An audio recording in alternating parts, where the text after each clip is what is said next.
This morning, Transportation Secretary Pete Buttigieg is sounding the alarm about a potential rail strike which threatens the holiday shopping season. He spoke with NewsNation last night about a tentative agreement that was rejected by 4 unions, and now a cooling off period which temporarily prevents a work stoppage is set to expire in 2 weeks. Our Joe Khalil is live in Washington with the latest on that story. Good morning, Joe.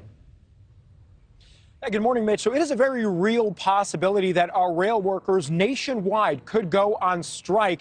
And it's hard to describe just how detrimental that would be to the economy as a whole. Just about every industry in some way or another is impacted by rail.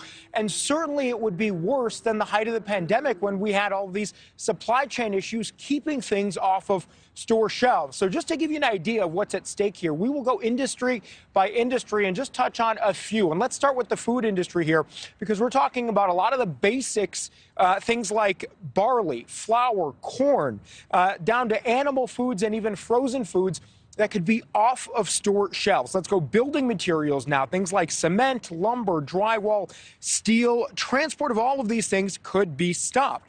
It would also impact chemicals, things like chlorine that are used for clean drinking water, consumer goods like TVs and clothes, things that might be on your Christmas list, and the auto industry may come to a halt as well. The Transportation Secretary Pete Buttigieg did sit down with our Leland Vittert and talked about what could be at stake here if there's a potential strike. Here's what he said. We're urging the parties to get to the table and to do whatever it takes to prevent a shutdown. A shutdown is a scenario that is not acceptable. I mean, can the American economy deal with it if it happens? It would not be good. So if you're wondering, didn't we just go through this back in September? You're right. There was a potential strike happening.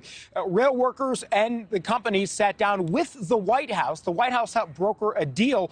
The problem was that that deal had to be accepted and voted on by all of the 12 major rail unions around the country.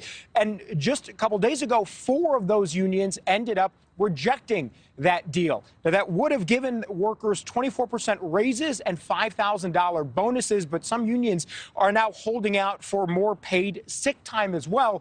And those strikes could begin, if there's no deal set now, sometime around December 5th.